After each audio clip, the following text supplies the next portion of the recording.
Assalamualaikum warahmatullahi wabarakatuh.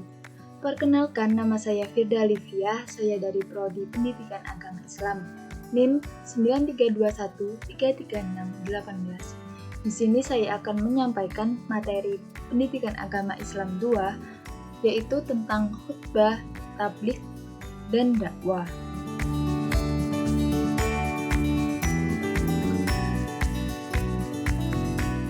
Di materi yang pertama yaitu ada khutbah. Di sini saya akan menjelaskan pengertian khutbah, pokok-pokok isi khutbah, dan teknik dalam berkhutbah. Di materi kedua saya akan menjelaskan tabligh, dari pengertian tabligh dan bentuk-bentuk metode tabligh. Di materi yang ketiga yaitu ada dakwah.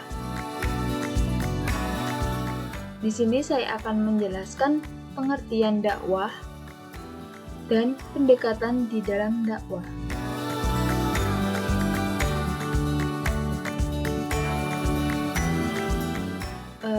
Apa sih pengertian dari khutbah itu?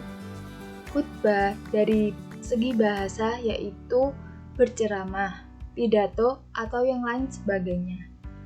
Oleh karena itu, khutbah didefinisikan sebagai pidato atau ceramah yang dipergunakan saat ritual keagamaan. Perbedaan dari khutbah dan pidato itu apa sih?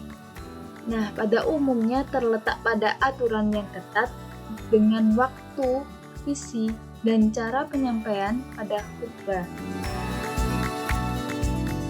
Pokok-pokok isi khutbah di sini ada 4, yaitu yang pertama ada mazhab Syafi'i. Nah, mazhab Syafi'i ini rukun pada khutbah yaitu hamdalah, sholawat Nabi, anjuran bertakwa, bacaan Al-Quran pada salah satu di antara 2 khutbah, serta doa untuk kaum muslim. Nah, untuk mazhab Hanbali yaitu menyebutkan 4 saja, di antaranya 5 di atas kecuali doa untuk kaum muslim. Yang ketiga yaitu ada mazhab Maliki. Nah, di mazhab Maliki ini isi khutbah hanya satu saja, yaitu anjuran untuk meningkatkan kesadaran dalam beragama.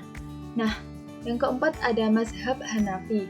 Nah, mazhab Hanafi ini isi khutbahnya hanya satu saja, yaitu asal khutbah itu mengandung zikir, yaitu menyebut asma Allah. Teknik-teknik dalam berkhutbah. Nah, menurut Larry King, ada 8 ciri-ciri pembicara terbaik. Yang pertama, memandang salah satu dari paradigma yang baru. Yang kedua, tidak pernah membicarakan mereka diri sendiri. Yang ketiga, mempunyai cakrawala yang luas. Yang keempat, sangat ingin tahu. Yang kelima, antusias. Yang keenam, menunjukkan rasa empati. Yang ketujuh, memiliki selera humor. Yang kedelapan, mempunyai gaya bicara sendiri. Teknik dalam berkhutbah yaitu teknik persiapan dalam berkhutbah. Ada teknik pembukaan khutbah, ada teknik penutupan khutbah, ada teknik pemilihan khutbah. Nah, di sini saya akan menjelaskan pengertian dari tabligh. Dari segi bahasa, tabligh berarti menyampaikan. Pengertian tabligh merupakan kata kerja tansif yang memiliki arti seseorang sampai menyampaikan atau melaporkan maknanya. Seseorang ini menyampaikan sesuatu kepada orang lain di dalam konsep Islam. Tabligh juga merupakan salah satu perintah yang dibebankan kepada utusannya. Nabi Muhammad sebagai salah satu utusan Allah, beliau menerima risalah serta perintah untuk menyampaikan kepada umat manusia. Selanjutnya, tugas ini diteruskan oleh pengikut dan umatnya. Bentuk-bentuk dari metode tabligh yaitu ada 3. Al-hikmah, al-mauzatul hasanah, al-mujadalah billati hiya ahsan. Nah, yang pertama itu al-hikmah. Al-hikmah ini apa sih? Al-hikmah merupakan salah satu metode tabligh. Arti dari al-hikmah yaitu bijaksana, akal budi yang mulia, dada yang lapang, hati yang bersih, menarik perhatian orang kepada agama dan Tuhan. Nah, yang kedua ada al-mauzatul hasanah. Arti dari mauzatul hasanah merupakan kata-kata yang masuk ke dalam kolbu dengan penuh kasih sayang dan ke dalam perasaan dengan kelembutan, tidak membongkar atau membeberkan kesalahan orang lain. Yang ketiga ada al-mujadalah billati hiya ahsan. Metode ini memiliki arti yaitu tukar pendapat yang dilakukan oleh kedua pihak secara sinergis, yang tidak melahirkan permusuhan dengan tujuan agar lawan menerima pendapat yang diajukan dengan membuktikan argumentasi dan bukti yang kuat. Nah, di sini saya akan menjelaskan pengertian dari dakwah. Dakwah merupakan menyerukan kepada umat manusia untuk menuju kebaikan, memerintahkan yang ma'ruf dan mencegah dari yang mungkar, dalam rangka memperoleh kebahagiaan dunia dan akhirat. Pendekatan dakwah di sini ada pendekatan teoritis dan pendekatan praktis. Pendekatan teoritis di sini memahami dakwah secara teoritis sebagai keilmuan, yang berarti dakwah merupakan ilmu pengetahuan sebagaimana ilmu-ilmu lainnya.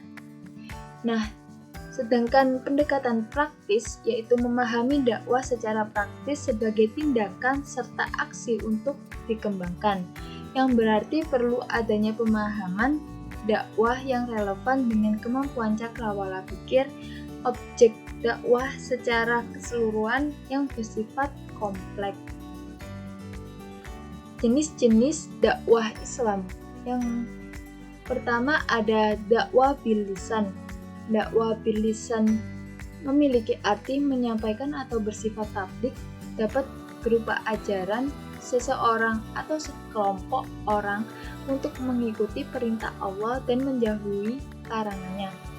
Dalam dakwah bil lisan cocok digunakan di acara tertentu seperti khutbah Jumat, khutbah Idul Adha, khutbah Idul Fitri, dan lain-lain. Nah, yang kedua ada dakwah bil hal. Dakwah bil hal merupakan suatu dakwah yang di samping dilakukan dengan lisan, akan tetapi dilakukan juga mereka melakukan dengan amal perbuatan. Contohnya, memberikan teladan bagi madhu yang tentunya yang baik. Nah, di sini saya akan membeberkan perbedaan dari khutbah, tabligh, dan dakwah. Khutbah di sini dilakukan pada waktu tertentu, sedangkan tabligh dilakukan kapan saja. Dakwah pun juga dilakukan kapan saja. Di khutbah ada syarat dan rukunnya, tetapi di tabligh dan dakwah tidak memiliki syarat dan rukun. Di khutbah harus ada mimbar, tetapi di tabligh dan dakwah tidak perlu ada mimbar. Yang keempat, khutbah waktunya terbatas, sedangkan tabligh dakwah tidak dibatasi.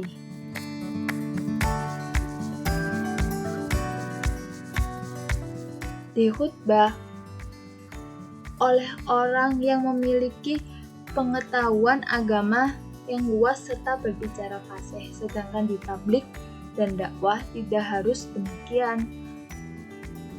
Yang terakhir yaitu khutbah secara khusus dan memiliki tata cara tertentu. Tetapi di tabligh dan dakwah tidak secara khusus dan memiliki tata cara. Sekian presentasi dari saya. Kalau ada salah-salah kata mohon dimaafkan. Wassalamualaikum warahmatullahi wabarakatuh.